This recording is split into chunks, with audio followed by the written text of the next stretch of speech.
रानी मृणालिनी से निकाह की बात सुनकर युवराज घोड़े पर बैठते ही उन्होंने अपने कुछ विश्वास पात्रों को संदेश भिजवाया और एक पल भी नहीं लगा उन्हें ये फैसला करने में कि अब देर नहीं करनी है। वक्त की रफ्तार न कभी थमी है और न कभी थम सकेगी, क्योंकि राजकुमार आदित्य से बहुत प्यार करता था। जब से उसने उसे पहली बार देखा और मन बना लिया था कि वो उसे किसी भी कीमत पर पाकर रहेगा, उधर दूसरी तरफ आदित्य इन सब बातों से बेखबर अपनी ही दुनिया में मस्त थी। शाम ढल रही थी। कमरे की खिड़की से हल्की सी मध्यम रोशनी अंदर उतर रही थी। आदित्य अपने बिछावन पर आराम से अर्धानिद्रा में बैठी थी। सामने आईने पर नजरें जमाए वह एहतियात से अपने नाखूनों पर महावर लगा रही थी। कमरे में महावर की तेज खुशबू फैली हुई थी। उसके होंठों पर हल्की सी मुस्कान थी, जैसे दुनिया की कोई फिक्र न हो। वह ऐसी ही थी, अपनी मर्जी के मुताबिक जिंदगी जीने वाली। उसे न पढ़ाई की परवाह थी, न रिश्तों की और न ही जिंदगी की किसी और बात की। बस अपने आप में मग्न रहना उसका पसंदीदा शुगल था। कुछ देर बाद दरवाज़ा खुला और रानी मृणालिनी तेज कदमों से अंदर आईं। उनके चेहरे पर उलझन और हैरानी साफ झलक रही थी। आदित्य ने एक नज़र उनकी तरफ डाली और फिर से अपने नाखूनों पर महावर फेरने लगी। रानी मृणालिनी सीधा बोली कि आदित्य, गजब हो गया। मैं तो ये खबर सुनकर ही दंग रह गई हूँ। मुझे तो यकीन ही नहीं आ रहा जो मैं सुनकर आ रही हूँ वो हकीकत है। उसने अचरज से उनकी तरफ देखा। वो कुछ कहती उससे पहले ही रानी मृणालिनी आगे बोली कि तुम्हारे बड़े महाराजा साहब के महल से संदेश आया है। बता रहे हैं कि युवराज अर्जुन का निकाह है, वह भी इसी हफ्ते। मुझे तो समझ ही नहीं आ रहा कि यह अचानक फैसला क्यों किया गया। कल तक सबको यही पता चल रहा था कि युवराज अर्जुन 5 साल से पहले निकाह नहीं करेंगे। उन्हें अपना व्यापार बढ़ाना है, अपनी व्यापारिक स्थापना को आगे बढ़ाना है। फिर निकाह, वो भी इतनी जल्दी। ये बात मुझे बिल्कुल समझ नहीं आ रही। आदित्य के हाथ से महावर की शीशी जरा सी हिलकर गिरने ही वाली थी, मगर उसने तुरंत संभाल लिया। हैरत उसके चेहरे पर यूं छा गई जैसे अचानक बिजली गरज जाए। उसने महावर एक तरफ फेंकी और सीधी होकर बैठ गई। फिर अपनी माँ को देखते हुए उलझन भरे लहजे में बोली कि आप झूठ बोल रही हैं ना? ये सच नहीं है ना? आप बेवजह कह रही हैं ना? यह मजाक है ना? वो हैरत और शक के मिले जुले अंदाज में बोली। रानी मृणालिनी ने तुरंत इनकार में सिर हिलाया। नहीं, मैं क्यों झूठ बोलूंगी? वे कह रहे हैं कि अचानक ही सब कुछ तय हुआ है। लड़की वालों को जरा जल्दी है, इसलिए चाहते हैं कि निकाह इसी हफ्ते हो जाए। वैसे भी तुम्हारे बड़े महाराजा साहब के पास खुदा का दिया सब कुछ है। दौलत, महल, घोड़े, उन्हें किस चीज़ की परवाह? वे तो तुरंत ही निकाह की तैयारियां भी कर सकते हैं। लेकिन हैरानी की बात यह है कि युवराज अर्जुन इतनी जल्दी निकाह कैसे कर सकते हैं? उनका इरादा तो दूर दूर तक नहीं था। आदित्य के चेहरे पर हैरत की जगह खुशी छा गई। वो फौरन उछलकर खड़ी हुई और चहककर बोली कि वाह जनाब, मज़ा आ जाएगा। इनसे मेरी जान छूट जाएगी। अब जब वे पढ़ाने आएंगे तो उनकी बेगम को ऐतराज़ होगा और फिर यह मुझे पढ़ाएंगे भी नहीं। आपसे माफ़ी मांग लेंगे। मुझे तो मज़े आ गए। इनकी तो बेगम ही इन्हें सीधा करेगी। जितने सख्त हैं, रोज़ मारेगी। क्या समझते हैं दूसरी लड़कियों को डरा धमकाकर यह चैन से रह लेंगे? मेरी तो बद्दुआ है कि इनकी बेगम इन्हें रोज़ मारे और कमरे से भी निकाल दें। बड़ा मज़ा आएगा। मैं तो नाचूंगी और अच्छे अच्छे कपड़े पहनकर इनके निकाह में जाऊंगी। ये कहते ही वह खुशी से नाचने लगी। हाथों को लहराते हुए पूरे कमरे में घूमने लगी। उसकी कहकहे गूंजने लगे। रानी मृणालिनी माथा पीटते हुए बोली कि खुदा खैर करे। तुम्हें तो अफसोस करना चाहिए। पता नहीं कैसी लड़की हो तुम। मैं क्या करूं तुम्हारा? मगर आदित्य जरा भी गंभीर न हुई। मुस्कुराते हुए बोली कि अफसोस? मुझे तो खुशी मनानी चाहिए। आपको अंदाज़ा है, आज आपने मुझे ऐसी खबर दी है कि दिल कर रहा है आपका माथा चूम लूं। सबसे ज़्यादा मुझे खुशी होगी इनके निकाह की, क्योंकि मुझे यकीन है कि लड़कियों को बिल्कुल अच्छा नहीं लगता कि उनके शौहर किसी और को ज़रा भी वक्त दें, और मैं तो बेवजह इनकी बेगम के दिमाग में इतनी उल्टी सीधी बातें डाल दूंगी कि वे मुझे पढ़ाने का सोच भी नहीं पाएंगे। वो अपने ही मंसूबों पर खुश हो रही थी, इस बात से बेखबर कि उसके लिए जाल बिछाया जा चुका था। रानी मृणालिनी ने गुस्से से हाथ झटक दिया। यही सोच है तुम्हारी, जल्दी से जल्दी तुम्हारे भी हाथ पीले करूंगी, फिर देखती हूँ ये तुम्हारी खुशियाँ कहाँ जाती हैं। तंग कर दिया है तुमने मुझे। आदित्य उत्साह भरे लहजे में फौरन बोली कि मुझे तो सब मंजूर है, बस आप आज के बाद रोज ऐसी खुशखबरी दिया करें। आज आप मुझे सबसे अच्छी लग रही हैं। आप जैसी माँ पूरी दुनिया में नहीं। उसके चेहरे पर मासूम सी खुशी और बचपना था, जैसे वह सचमुच दुनिया की किसी बड़ी फिक्र से आज़ाद हो। रानी मृणालिनी ने इनकार में सिर हिलाया। उनके लबों से बेजारी भरी आवाज निकली कि इस लड़की का कुछ नहीं हो सकता। इसकी तो अजीब ही सोच है। क्या ही करूं इसका मैं। ये कहकर वे मायूस कदमों से कमरे से बाहर निकल गईं। दरवाज़ा बंद हुआ तो आदित्य ने फिर आईने के सामने जाकर हंसते हुए अपने बाल संवारने शुरू कर दिए। वो अपने आप से बोली कि अब पढ़ाई के ताने खत्म और मेरे सुकून के दिन शुरू।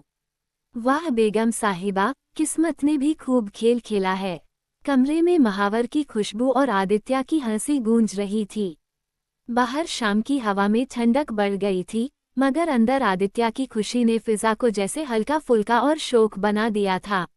वक्त की रफ्तार न कभी थमी है और न कभी थम सकेगी। धीरे धीरे एक हफ्ता गुजर चुका था। निकाह की तैयारियां अपने चरम पर थीं।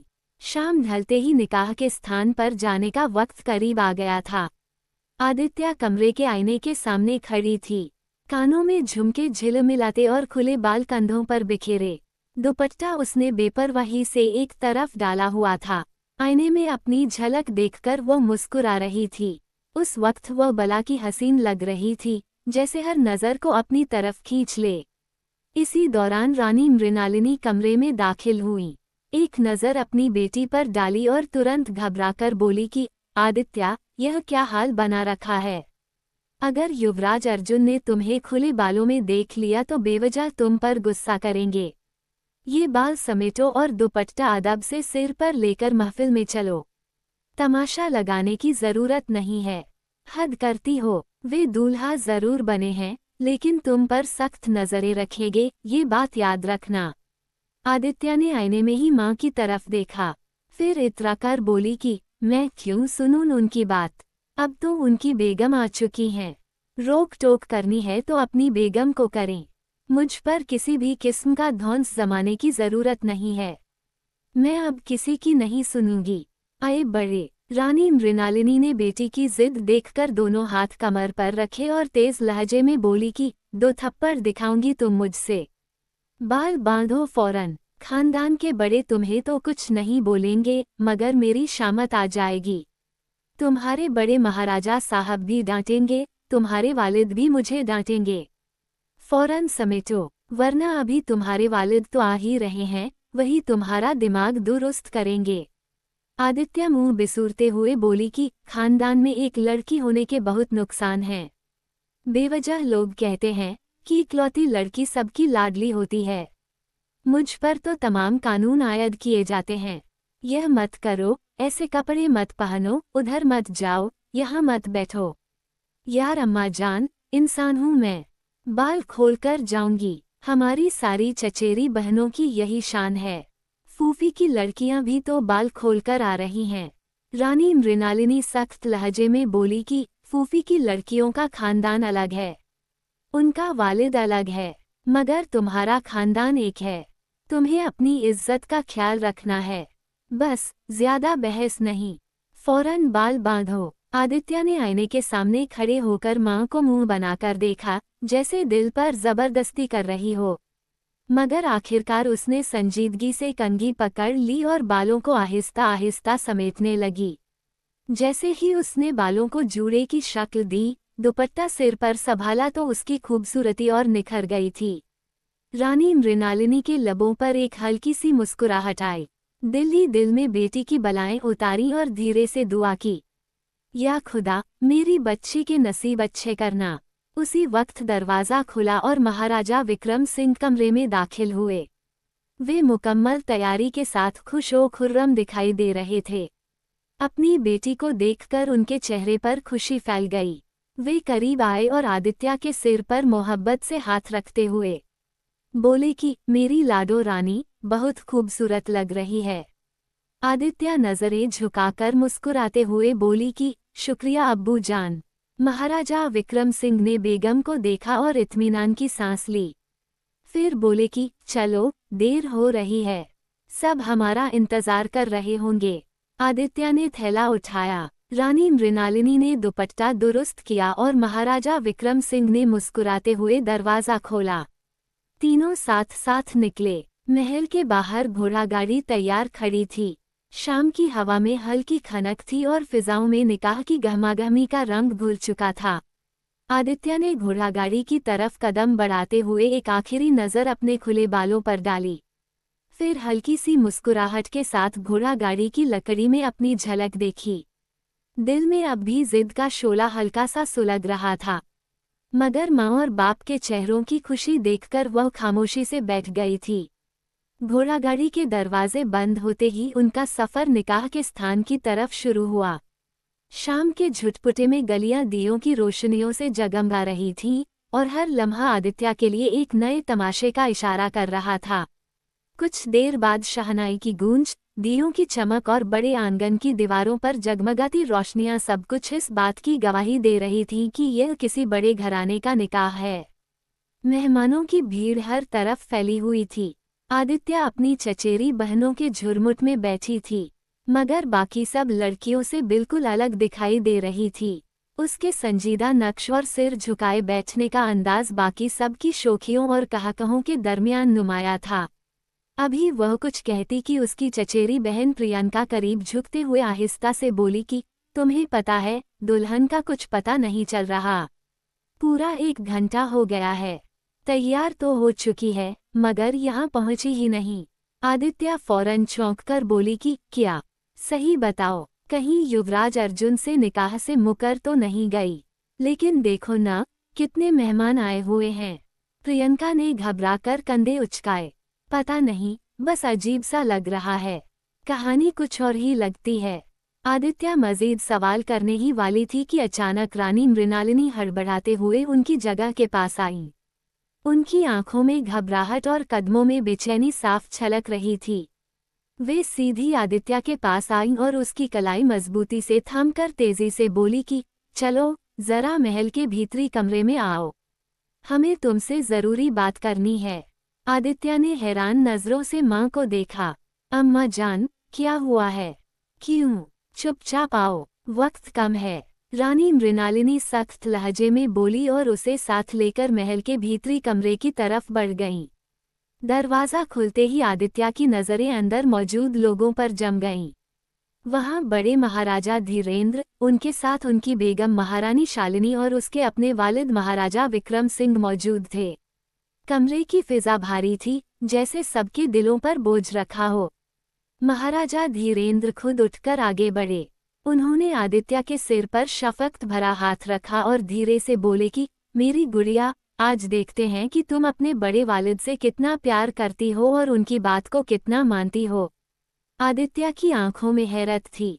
वह लर्जती आवाज में बोली कि बड़े वालिद, सब ठीक है ना? आप सब इतने परेशान क्यों हैं? महाराजा धीरेंद्र ने सिर न हिलाया। फिर भारी लहजे में बोले कि आदित्य, आज हमारे खानदान की इज्जत तुम्हारे हाथ में है। बेटों के हिस्से में जायदाद आती है, मगर बेटियों के हिस्से में खानदान की इज्जत। लेकिन हम तुम्हें सब कुछ देंगे, जायदाद भी और इज्जत भी। बस एक शर्त है, हमारी सिर की पगड़ी को झुकने नहीं देना। आदित्य घबराकर कदम पीछे खींचती हुई बोली कि बड़े वालिद, ऐसी बातें क्यों कर रहे हैं? आदित्य तो आप पर कुर्बान है, आप हुक्म करें, मुझे क्या करना होगा? महाराजा धीरेंद्र ने गहरी सांस ली। फिर उसकी आंखों में झांकते हुए बोले कि युवराज अर्जुन की दुल्हन वह भाग गई है। निकाह से आखिरी वक्त पर इनकार कर दिया है। अब पूरा खानदान, पूरी बिरादरी, सब मेहमान इकट्ठे हैं। बारात को लौटाया नहीं जा सकता, इज्जत का सवाल है। इसलिए हम चाहते हैं कि आज तुम युवराज अर्जुन की दुल्हन बन जाओ। आदित्य की आंखें हैरत से बड़ी हो गईं। कमरे की दीवारें जैसे उस पर सिमटने लगीं। दिल की धड़कनें बेतरतीब हो चुकी थीं। वह कांपते होठों से बोली कि मैं दुल्हन। महाराजा विक्रम सिंह आगे बढ़े, बेटी के कंधे पर हाथ रखते हुए बोले कि आदित्य बेटा, ये वक्त सोचने का नहीं है। खानदान की इज्जत का सवाल है। अगर आज हमने इनकार किया तो सब कुछ बिखर जाएगा। हम सब तुम पर भरोसा कर रहे हैं। महारानी शालिनी की आंखों में आंसू तैरने लगे। वे बमुश्किल बोली कि बेटी, ये कुर्बानी शायद तेरे नसीब में लिखी थी। अल्लाह तुझे सब्र दे। आदित्य के लब कांप रहे थे। वह सबके चेहरे देख रही थी। एक तरफ बाप की बेबसी, दूसरी तरफ बड़े वालिद की इज्जत और तीसरी तरफ खानदान की सारी नजरें। दिल चीख रहा था कि वह इनकार कर दे, सबके सामने कह दे कि यह उसके बस में नहीं, मगर उसके कदम जैसे जमीन में गाड़ दिए गए थे। अल्फाज गले में अटक गए थे। आहिस्ता आहिस्ता उसने नजरें झुकाईं और खामोशी इख्तियार कर ली। उस खामोशी ने सबको जवाब दे दिया था। महाराजा धीरेंद्र की आंखों में इत्मीनान झलका। उन्होंने बेटी के सिर पर हाथ रखा और धीरे से बोले कि मेरी बहादुर गुड़िया। रानी मृणालिनी की आंखों से आंसू बह निकले, मगर आदित्य ने अपने दुपट्टे का पल्लू मजबूती से थाम लिया था, जैसे खुद को तसल्ली दे रही हो कि अब तकदीर का जो फैसला है वो कबूल है। कमरे की खामोशी में सिर्फ दिलों की धड़कनें गूंज रही थीं और बाहर निकाह की रौनक में किसी को खबर नहीं थी कि एक दिल अपनी ख्वाहिशों को दफन करके खानदान की इज्जत का सहारा बनने जा रहा है। बड़े आंगन में मौजूद दियों की चमक, खुशबुओं की तेज लहर और मेहमानों के दरमियान फैली हुई चहचहाट सब कुछ अपनी जगह था। मगर मंच पर एक अजीब सा सुकून तारी था। वह युवराज अर्जुन के बराबर बैठी थी। दोनों के दरमियान बमुश्किल चंद इंच का फासला था, लेकिन ये फासला उस लम्हे समंदर जितना वसीअ महसूस हो रहा था। युवराज अर्जुन सीधे बैठे, चेहरे पर सख्त संजीदगी के साथ सामने देख रहे थे। उनके तासुरात से कुछ समझना मुमकिन न था। काजी साहब ने कुरानी आयात की तिलावत खत्म की, फिर मुस्कुराते हुए आदित्य की तरफ रुख किया। उनकी आवाज़ पूरे आंगन में गूंजी। आदित्य बिनते विक्रम सिंह, आपका निकाह अर्जुन बिन धीरेंद्र के साथ तजवीज़ किया जाता है। क्या आपको ये निकाह कबूल है? आखिर क्या करेगी आदित्य? क्या वह निकाह कबूल करेगी या सब कुछ छोड़कर भाग जाएगी? युवराज क्या करने वाला है? आगे जानने के लिए सुनिए अगले एपिसोड में। कमेंट, लाइक, शेयर अवश्य करें।